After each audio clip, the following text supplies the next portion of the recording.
I have been a station commander for 19 years.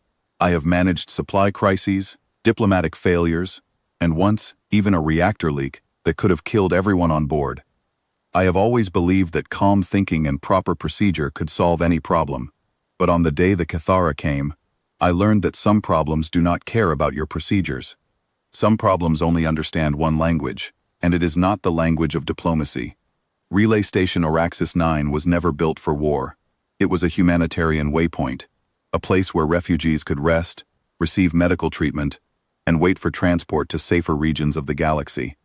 On that day, we had 11,000 civilians on board. Families, children, elderly scholars who could barely walk, medical staff from 6 different species. None of them were fighters. None of them had ever needed to be. The Cathara Dominion arrived without warning.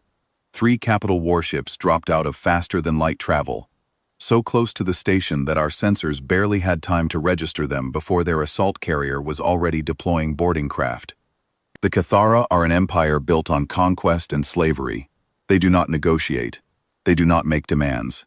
They take what they want, and what they wanted was our people, living cargo for their labor colonies. I stood in the command center and watched their ships surround us, like predators circling something wounded.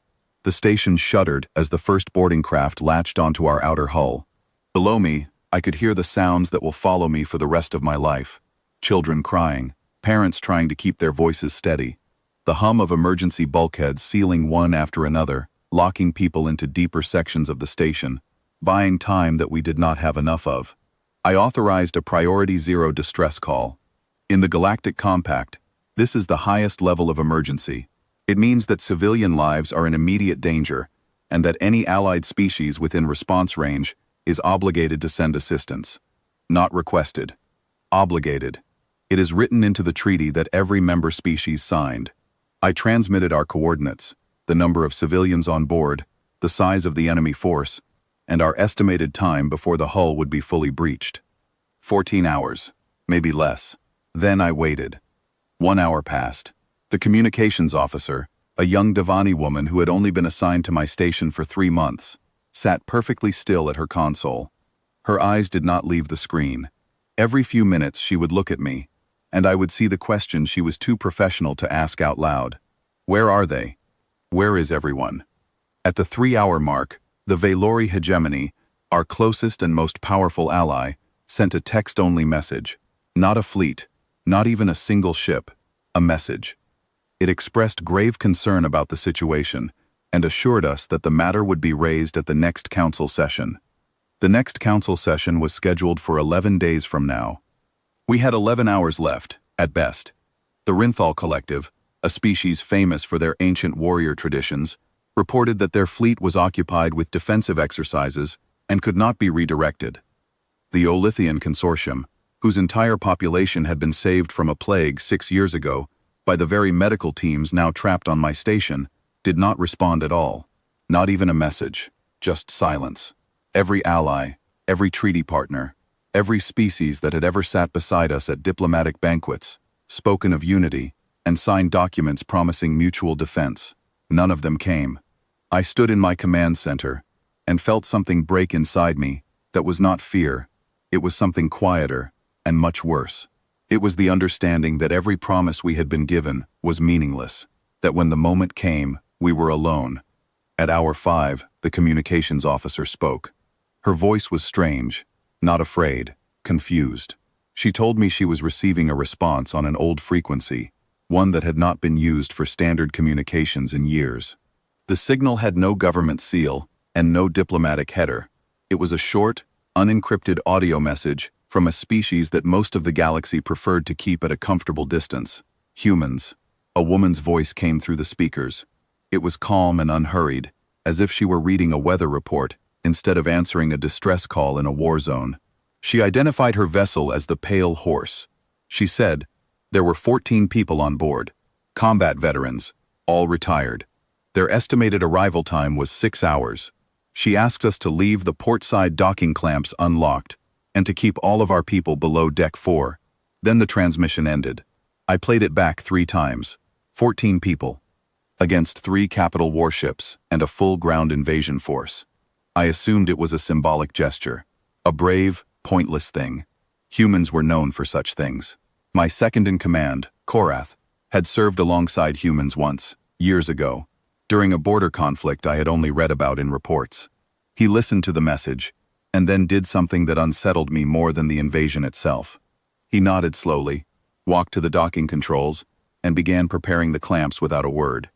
I asked him what he was doing. He looked at me with an expression I could not read, and said only this: 14 is enough. I did not believe him. The next 6 hours were the longest of my life. The Kethara pushed deeper into the station.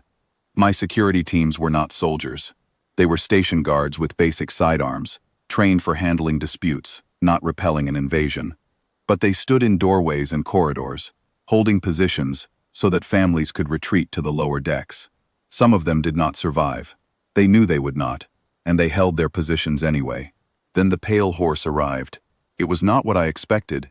It was a converted mining hauler, old and battered, its hull covered in patches and mismatched plating. It looked like something that should have been retired a decade ago. It docked without asking permission. The clamps engaged, and I went to the airlock to meet whatever was coming through. The door opened, and 14 humans walked out. They did not look like soldiers. They looked like ordinary people. Older, tired, the kind of people you might see in a market or sitting quietly in a park. A woman in her 60s led them. Her hair was silver, pulled back tight, and where her left arm and eye should have been, there were mechanical replacements. She told me her name was Morrow. Behind her stood a large, quiet man with burn scars covering half his face, a pair of twins who moved in perfect unison, and a younger-looking woman who smiled easily and carried nothing visible in her hands. I told Morrow that I appreciated their courage, but that 14 people could not stop what was happening on this station. She studied me for a moment, not with arrogance or pity, but with the patient expression of someone who has had this conversation before. She said, "Commander, you sent a signal that said there were children on this station. Every person behind me is a parent or a grandparent. Some of us lost children of our own. We did not come here to make a statement. We came here to make sure your children go home. Please keep your people below Deck 4 and let us work." There was nothing in her voice that sounded like bravery. It sounded like a decision that had already been made long before my distress call ever reached them. I let them go. I did not know what else to do. What happened next? I watched on the security monitors, and I still do not fully understand it. The Kethara are apex predators. They are physically larger than most species, heavily armored, and they fight with the confidence of a civilization that has never met anything it could not overpower. Their method is intimidation and overwhelming force. Against every species they have ever encountered, this has worked. The humans did not meet them with force. They disappeared. They moved into the station's maintenance systems, its service corridors, the narrow crawl spaces between walls that were never designed for combat. And then the Kethara began to fall. Not in battle, not in any confrontation the Kethara could understand. Lights would go dark in a section of the station. When they came back on moments later, Kethara soldiers were on the ground, and there was no sign of who had put them there. The twins reconfigured the station's atmospheric systems to lower temperatures on the invaded decks, and the cold-sensitive Kethara began to slow, their reactions dulled by conditions that meant nothing to warm-blooded humans. The scarred man held a single corridor junction alone for nearly an hour.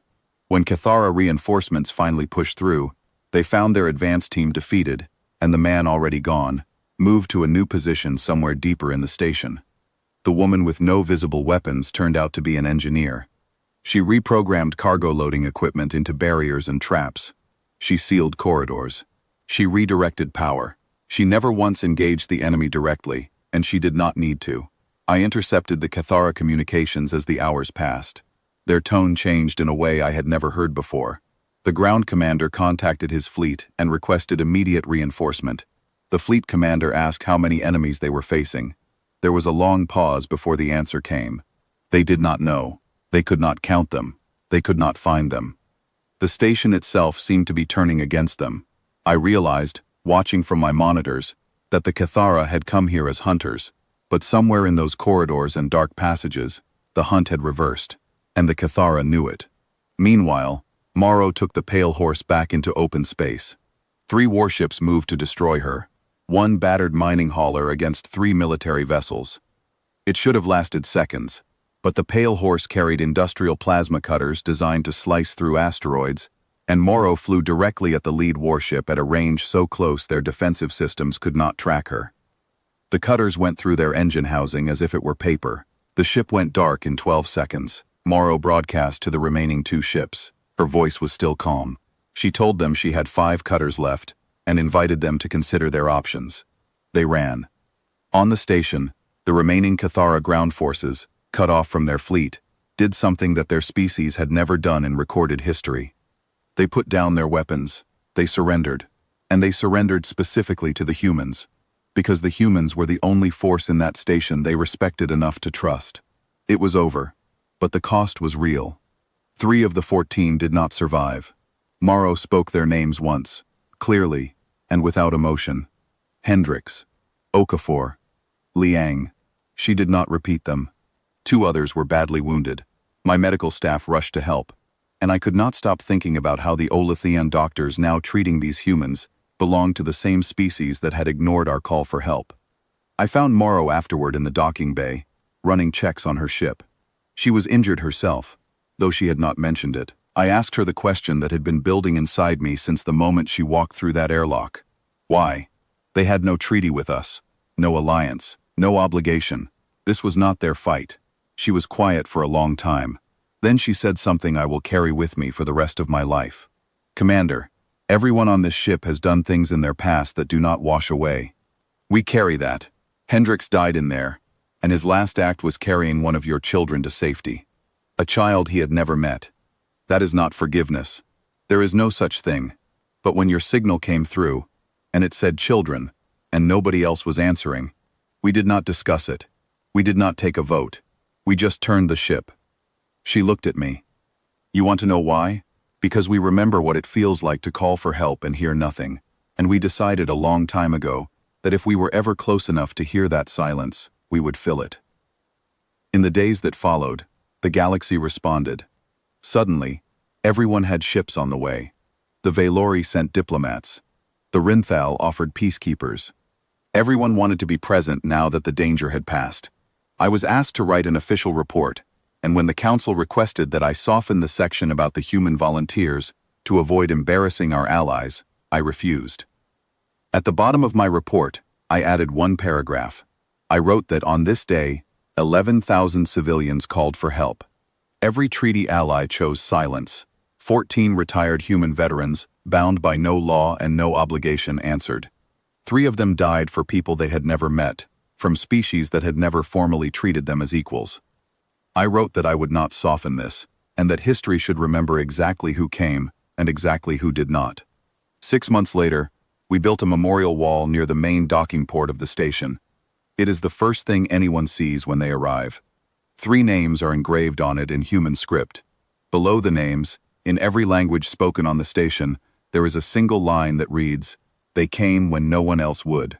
I visit that wall every morning. I have learned to read the human letters. Last week, a Thyraxi child, one of the children who was carried to safety during the attack, left a small drawing at the base of the wall. It showed a tall figure with 2 arms, holding the hand of a smaller figure with 4. Underneath, in the unsteady writing of a child who is still learning her letters, it said, "Thank you for coming." I stood there for a very long time. My bioluminescence dimmed, which is what happens to my kind when we feel something too large for words. It is our expression of the deepest grief and the deepest gratitude, and I have learned that sometimes those 2 things are exactly the same.